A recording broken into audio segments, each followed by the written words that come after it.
LDR. Relasyong lupa at langit ang pagitan. Dahil sa distansya ang dahilan. Relasyong iniiwasan ng karamihan dahil ito'y para sa matatag lang. Para sa iba, wala itong patutunguhan dahil puro pangako lang kung minsan. Ito ang relasyong puno ng sakripisyo, pagtitiis at pagtitiwala. Relasyong puno ng paghihintay, puyatan at minsan pagluha. Yung tipong minsan mapapagod ka na pero di mo magawang sumuko dahil mas matibay ang pagmamahal mo sa kanya. Yung tipong iiyak ka na lang dahil miss mo na siya. Bawat araw sa paggising mo, siya agad ang naiisip mo. Yung di mo man siya makasama, isang tawag niya lang, sobrang masaya ka na. LDR. Para lang yan sa dalawang taong pinatibay ng pagmamahal na kayang panindigan ang sitwasyong pinasukan. LDR. Para lang sa dalawang taong marunong makontento. LDR. Para lang sa taong malayo man ang mahal, hindi siya maghahanap ng iba. Sa mga taong nagsasabing ang LDR ay di magtatagal at sandali lang.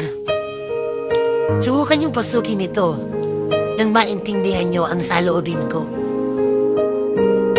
Hindi distansya ang basihan para masabi na ang isang relasyon ay pangmatagalan.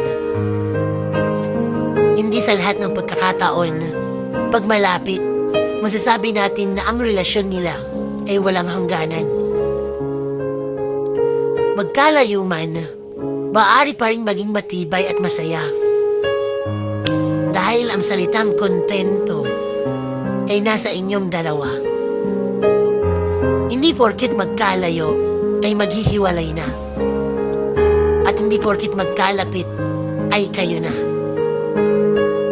Dahil ang landas nyo ay pwede ding mag-iba. Hindi porket hindi mo siya kasama ay may iba na siya. Dahil kung talagang mahal mo siya, magtitiwala ka ng walang pagdududa. Oo, magkalayo kayo. Hindi mo siya makasama, hindi mo siya mayakap at mahalikan man lang. Pero tanong ko lang, yun lang bang basihan ng relasyong pangmatagalan?